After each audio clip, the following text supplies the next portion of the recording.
If you are in the market for selling your home and have watched part one of this series on selling your home here in Central Florida with me as your real estate agent, this is part two. So stick around. We're going to go through everything from getting your house ready to be put on the market to putting it actually on the market, negotiating offers, and taking you to the sell finish line. That's coming up next.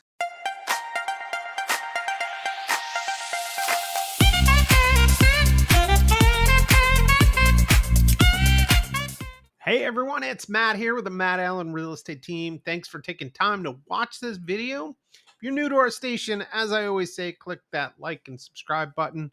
Would love to get more subscribers on here today. Today, folks, we're going to talk about part two, level two of selling your house here in Central Florida using me as a real estate professional.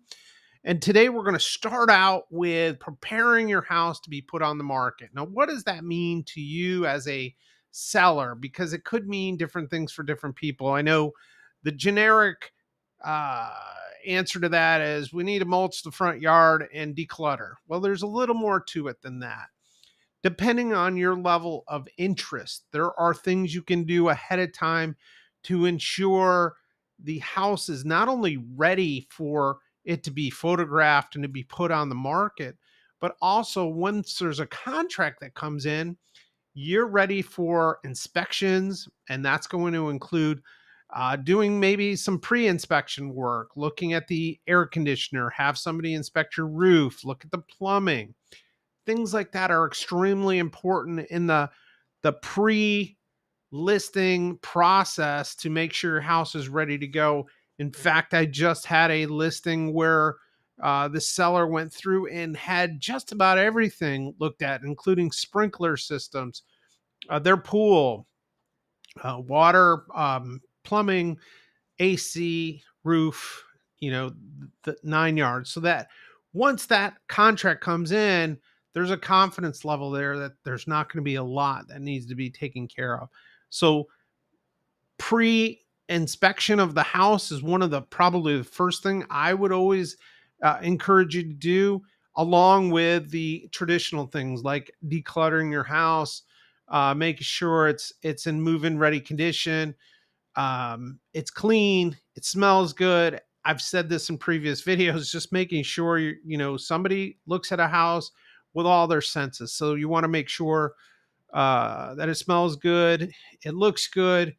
The sounds are important to a certain degree. If we're showing it and want to play some light music in the background, but smell and sight are probably the two that I see the most. That people are like, oh, if the house has an odor to it, that can put people off from actually buying. So that's step number one.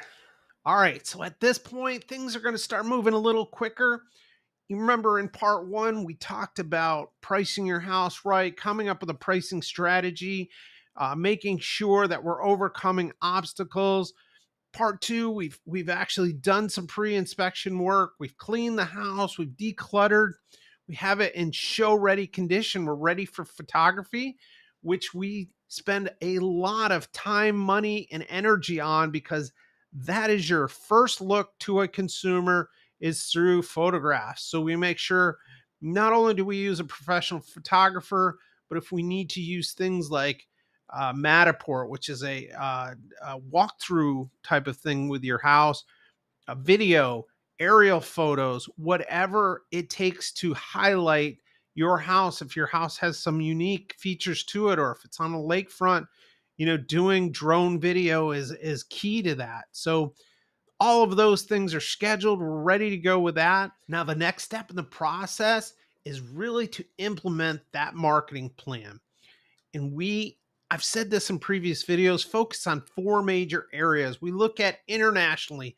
How can we project your home to an international crowd, but not just to the masses? We want to find that buyer that your house works for. So it's very specific, and that's something that a lot of agents miss. They want to just push it out to whoever, throw it against the wall and see who sticks. we really try to focus on finding that buyer that this house will work for, whether it's a income level, whether it's a type of home, whether it's a size of home, whatever it may be. We really focus on those areas. So internationally, nationally, some of the avenues you're very familiar with, the Redfins, the Realtor.com, Zillows. We push that information out to them so that they have it in their database. And that comes through our multiple listing service, which most people start with, oh, we put your house in the multiple listing service. Well, so does about 99% of all other agents in the area. So not real impressed with that if that's their whole marketing program. Next step is, as now we've done national, now we're going to do local, and local could be YouTube videos. It could be, depending on the needs of the house, we could do brokers opens or open houses or anything that's going to get your house in front of the local crowd. And then the other piece that a lot of agents miss is the hyper local, which is your neighborhood. We try to get your house out to your neighborhood again through open houses. We'll do postcards just listed, to the neighborhoods, or hey, your neighbor has put their house on the market. Um, we may drop by neighbors in the vicinity just to say, hey, by the way, we just put this house on the market. Do you have a uh, relative or a friend that may be looking to move closer to you? So we take all of those steps. But again, we're focused on making sure we're looking for that person that fits your house. So we're telling the story of the house, as I said earlier, to the person that house is going to be a good match for. All right, so the house is on the market. We've overcome any obstacles in selling the house. We've priced it right. We've got the photography done, and now we're getting showings. We've made it easy for agents to show the house.